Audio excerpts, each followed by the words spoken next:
parler de Moïse, prêcher Moïse, avant de te prêcher Jésus, selon ce que Jésus, parce que c'est Jésus qui parle ici, selon ce qu'il dit, tu n'entres pas au ciel. Et dis-toi, si tu crois donc à ces écrits, c'est là que tu pourras croire à mes paroles, parce qu'il a écrit de moi. Question posée. Et j'attends une réponse. Quand on lit les livres de Moïse, est-ce qu'il a cité le nom de Jésus une seule fois? Hein?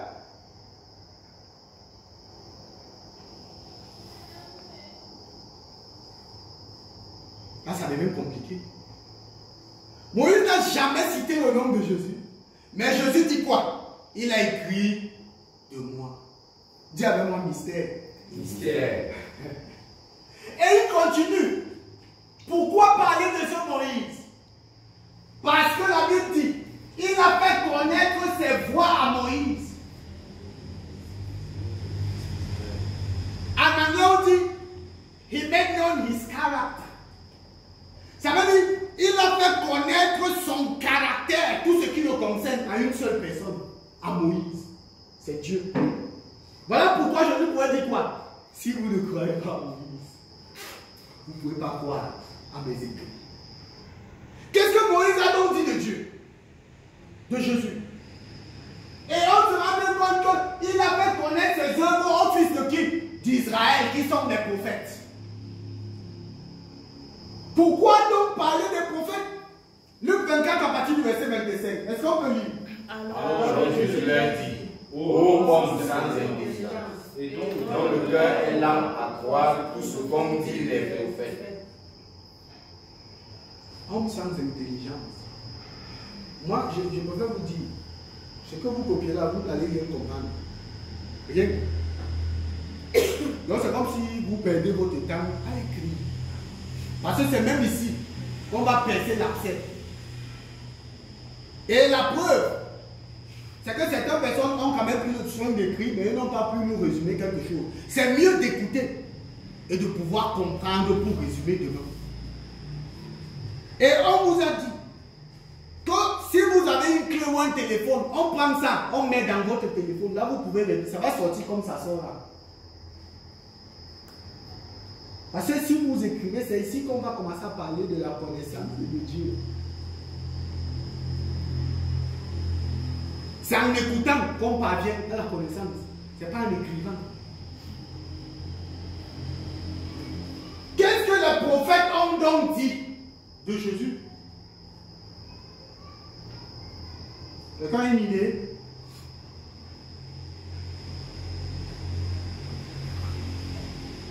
Jean 6 à partir du verset 44 à 45. On va lire ce que les prophètes ont dit. Est-ce qu'on peut y aller? Nul ne peut venir à moi si le Père qui m'a envoyé l'attire, et je le serai au dernier jour. Il est écrit dans le... Marquons d'abord une pause. Nul ne peut venir, c'est Jésus qui parle. Personne, en français facile, ne peut venir à moi si ce n'est le Père qui l'a attiré. Et le Père attire à Jésus pourquoi? Pour qu'il le ressuscite au dernier jour. Or, le Père a fait connaître ses voies à qui? À Moïse. Voilà pourquoi Jésus pourrait dire, si vous ne comprenez pas, vous ne croyez pas ce que Moïse a dit, parce que c'est à Moïse que le Père a dit les choses. Donc, les prophètes nous disent quoi? Personne ne peut venir à Jésus si ce n'est le Père qui t'attire. Et il continue, verset 45. Il est dans les prophètes, ils seront tous enseignés de Dieu, ainsi quiconque a entendu le Père et a reçu son enseignement, vient à moi. Il est écrit dans les prophètes, dont les prophètes ont écrit que ceux qui doivent venir à Jésus seront d'abord au préalable tous enseignés par Dieu. Ça veut dire quoi pour nous? Si on dit que nous sommes des chrétiens, que nous aspirons au ciel, ça Ça veut dire que tu dois être capable d'expliquer, de démontrer bibliquement l'enseignement que le Père t'a donné avant de te mener à Jésus. Ça veut dire que si, pendant qu'on pose la question, tu commences encore à chercher dans ta tête, c'est une bonne chose. Mais en même temps, tu es en danger quand même. Quel est l'enseignement que le Père m'a donné le jour que j'ai dit que j'ai cru?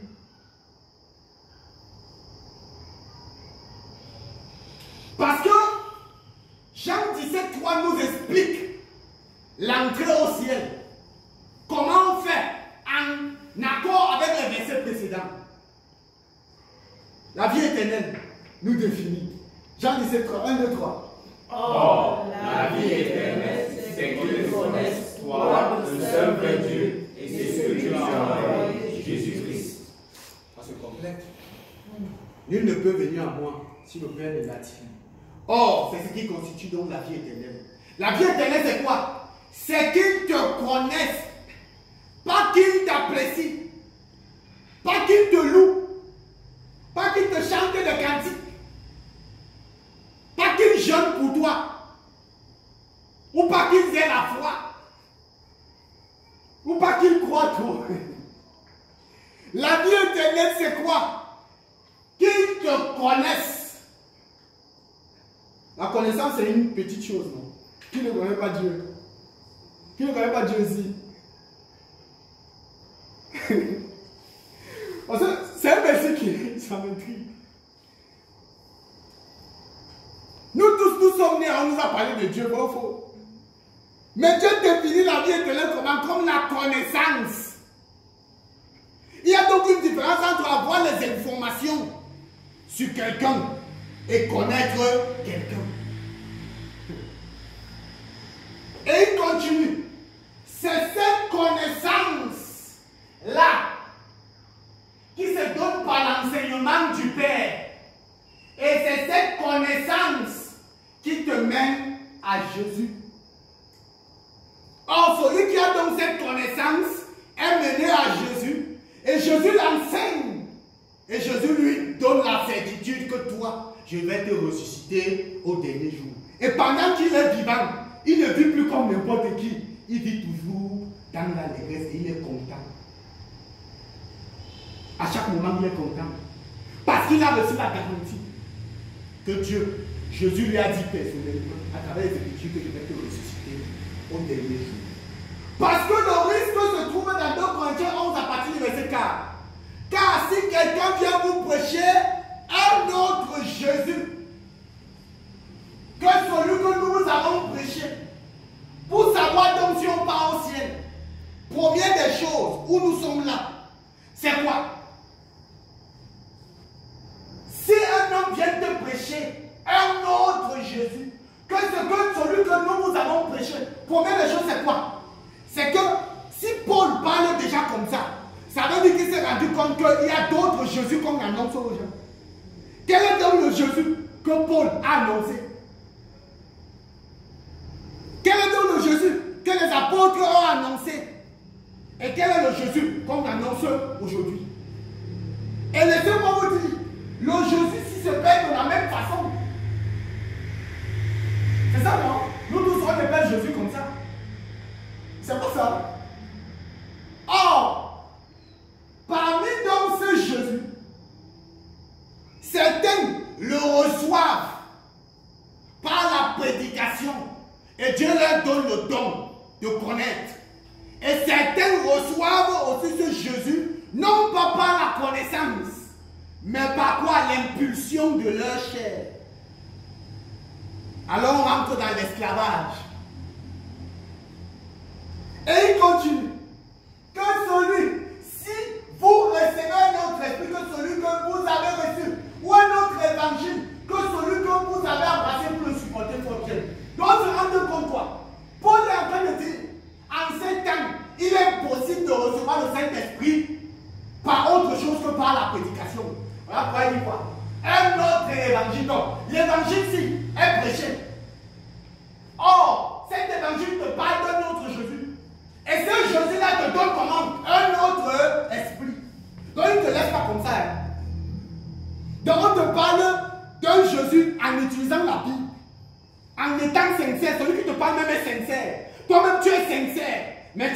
recevoir un autre Jésus. Et l'autre Jésus là, ne te laisse pas comme ça. Il te donne aussi un autre esprit qui te convainc que tu es enfant de Dieu.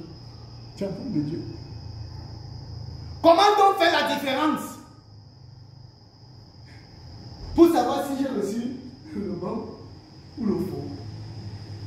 Le verset qu'on a cité plus bas permet déjà à un homme de savoir si il a reçu le bon ou le faux Jésus. L'enseignement du Père, c'est de quand, où et comment.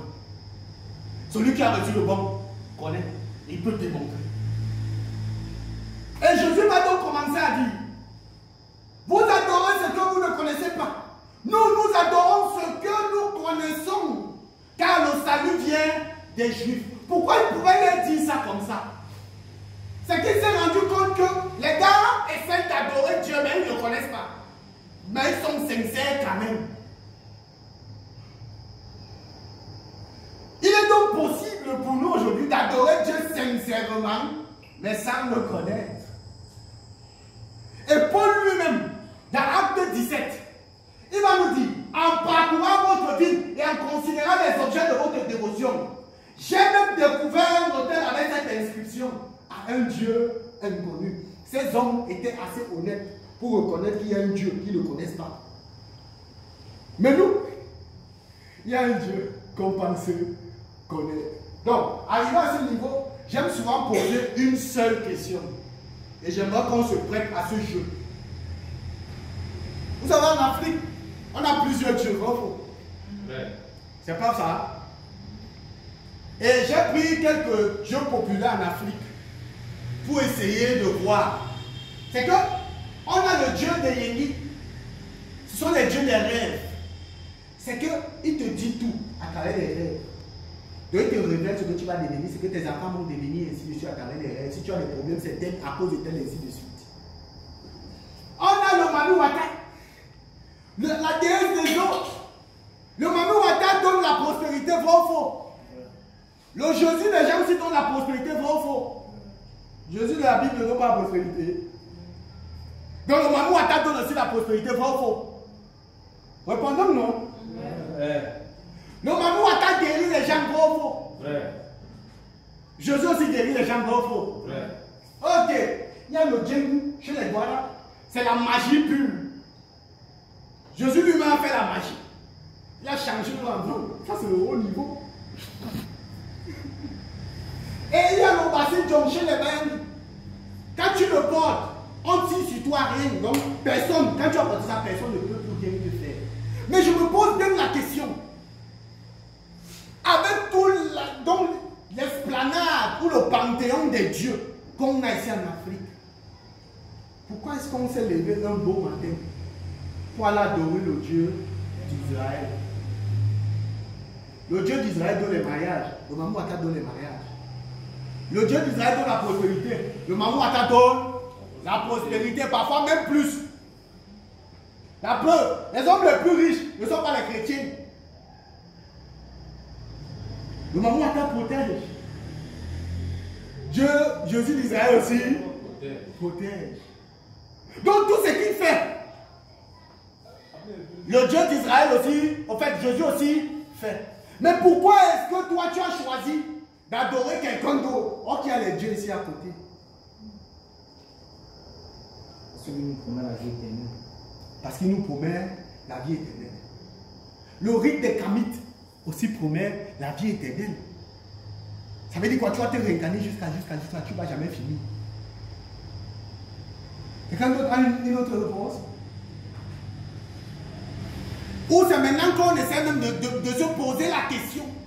Qu'est-ce qui m'a même poussé?